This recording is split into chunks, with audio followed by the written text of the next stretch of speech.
Hello guys, Gareth here and welcome to this Vina Blunt production.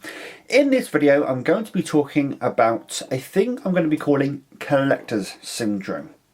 Hopefully the name is self-explanatory. I will be explaining it to the best of my ability, but it's something recently that hit me quite hard.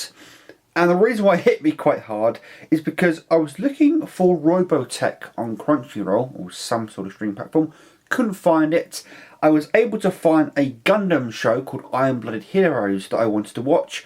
However, I still had a impulse, I suppose, to buy Iron-Blooded Heroes on DVD until I looked up how much that could cost, and it's not a cheap show being a Japanese anime. There's a premium on it. I went ahead and bought a version, should I say, of Robotech. Turned out to be that it could be bootleg, but I do have another version coming in the post down the road. Anyway, and what I mean by collector syndrome is I still had that impulse to buy both on DVD. And as time goes on, I'm trying to not buy things that are available on streaming platforms, but it's getting harder and harder as time goes, not as time goes on, but it gets hard being a DVD and Blu-ray collector, as I'm sure you guys have experienced yourself. So with the influx of streaming platforms such as Netflix, Amazon Video, Amazon Music, Spotify, all those different platforms, and Xbox Game Pass, Microsoft Xbox Game Pass, not only that, but other services are starting to follow the coattails or jump on the coattails of Microsoft Game Pass, such as Google Stadia, which is their game streaming thing. That is a eat as much you want service, much like Netflix or what have you. And then there's Uplay Plus or Ubisoft Uplay Plus coming to PC, which is a even similar service in which you can subscribe for £10 a month. I think it is, or $15 a month, and again you get access to all of Ubisoft's games on the PC. There is also Game Pass for PC as well. So there's all these different ways of consuming media extremely easily and doing it by streaming. And when it comes to like films and TV shows and stuff like that, and Game Pass and Uplay Plus when it comes out in September, it's extremely easy to do so.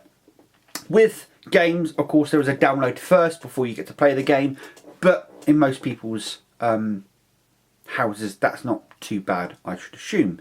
Recently we have upgraded to a AC wireless connection, which is a 5 GHz wireless connection, and I must say it makes downloads a lot faster and makes Game Pass and things like that a lot more of a, what's the word, a lot more of a, trying to think of the word, fruitful? No, I suppose fruitful could be a word. A fruitful thing. Of course, if you've got a 5-hour download ahead of you, you're less likely to subscribe to that service, and you're far more likely to buy the physical disc. But that's a bit of a misnomer and a bit of a extra thing we'll talk about a little bit later.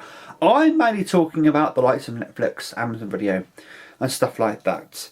It's made it so convenient to watch a movie, a TV show. I know people who used to collect lots of DVDs and Blu-rays and have almost stopped because of those services. Because down the road, it could come into one of those services and they pay for that service anyway, so why buy Blu-rays and DVDs?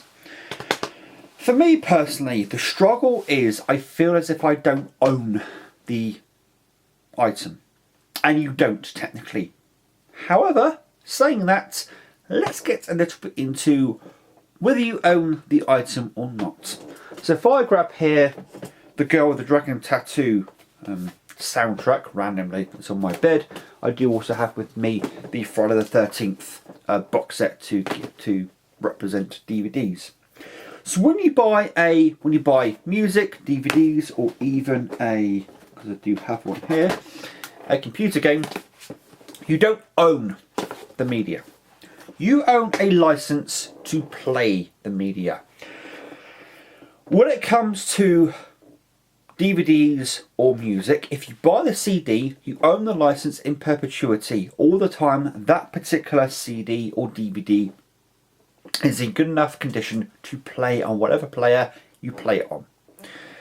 The reason why I sort of said that is because recently I have watched a YouTube video where someone had a scratched or destroyed DVD, went to get it replaced, and long story short was forced to buy another copy of it.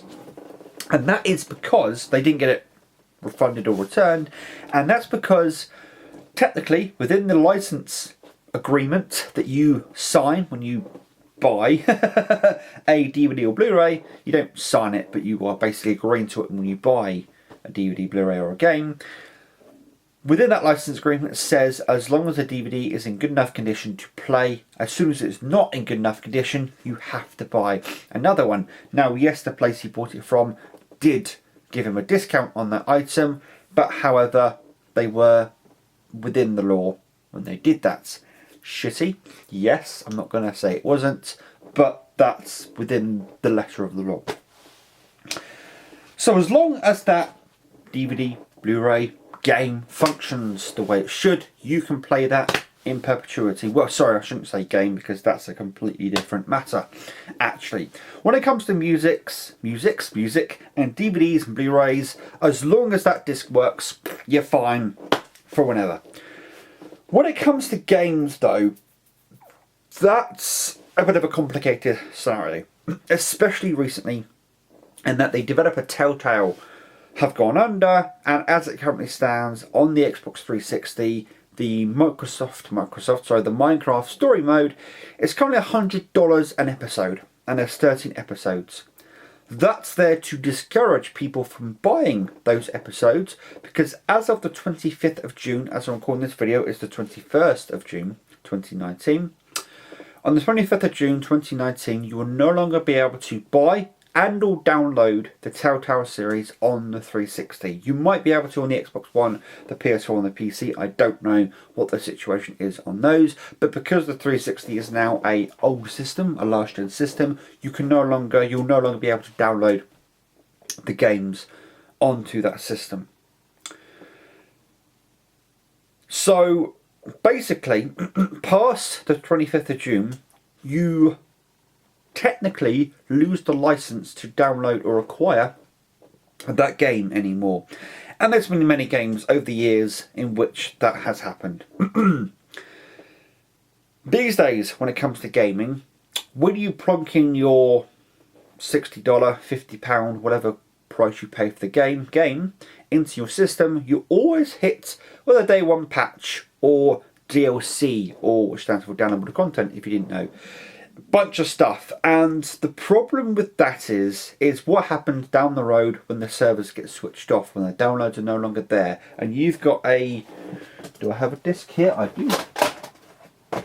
When you've got a physical game, such as I've got Mortal Kombat 11 here, when you've got a physical game and you stick this in years down the road, you've deleted it off your system, you stick it in, and it doesn't function the same way it did when you played it last, because you can't get access to DLC or the downloads, all that kind of stuff.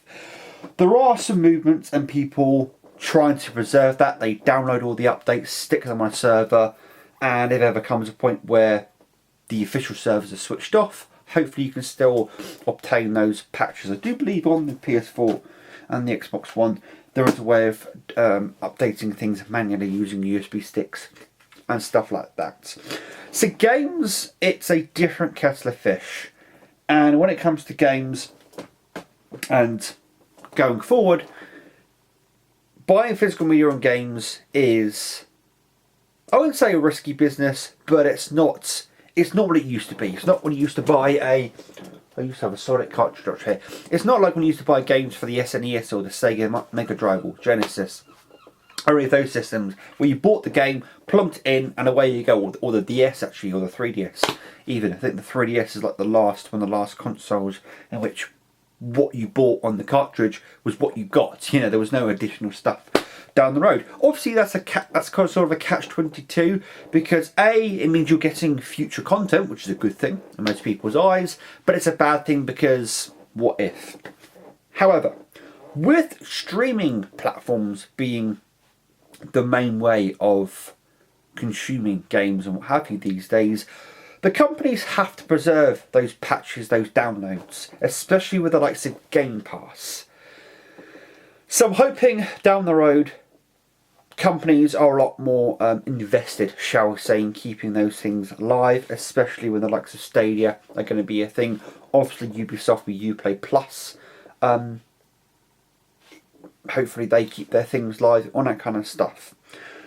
Obviously when it comes to movies and TV shows and music, that's not a problem because they're streaming it to you, there's no downloads, and all that's on there is the movie itself.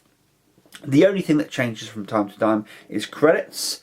Say for instance, hypothetically, that a individual gets in trouble, they can change the credits, and they have done that on a few occasions. There are a couple of people, I wouldn't say recently, but a couple of things I've noticed recently in which some voice actors have been changed on the streaming platforms, whereas if you still own the DVDs to said item, you're going to get the original voice actor because of course they can't change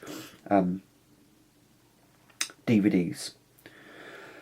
So that explains ownership and what you do own, what you don't own, and the trials and tribulations of modern gaming, let's be honest. But what it comes down to, essentially, is although technically you don't own it, you own a license to own it, it's still nice to have physical media. It's still nice to feel that sense of ownership over something. And when it comes to certain things, I want to own them. However, with streaming going the way it's going, there's going to be a point in time where DVDs, Blu-rays will start to flitter out and start to die down. I've already accepted the future when it comes to gaming. There's something about gaming in which it is a modern, transient way of doing things, playing, consuming media, that I'm comfortable with, you know, with Game Pass and those sorts of services. And I've been buying far less games recently than I used to, partly because I don't have the money to do so necessarily, but at the same token, with games like services like Game Pass and all that kind of stuff, there are so many games on Game Pass, and any first-party Microsoft game is day and date in Game Pass, even earlier than that in the form of Gears of War 5. That's coming 4 days early into Game Pass Ultimate. There's no need to necessarily buy those games anymore. But when it comes to movies and DVDs, they do come in and out of the services, and there's definitely been some times in the past where I've been monitoring when things are coming in and out of services, and I have then jumped on something as soon as it's gone out of the service and bought it on DVD or Blu-ray or what have you. So I want your guys' opinion on this and what you guys think, what you guys personally, your personal tastes are. Do you prefer personal? Do you prefer physical media? Do you prefer streaming? Do you like a combination of both, like me, I suppose? Do you really care? To be honest with you, because there's probably some people out there who really don't care about where things are going. Give me your thoughts and opinions down below and let me know what you think. As always, guys, please give me a butchered that. If you could for me, guys, give me a like, dislike, subscribe. It's big, it's front, it's free. Do it. Hit the bell icon, make sure the quotations are around it, and you receive a notification to your device of choice every time I upload a video.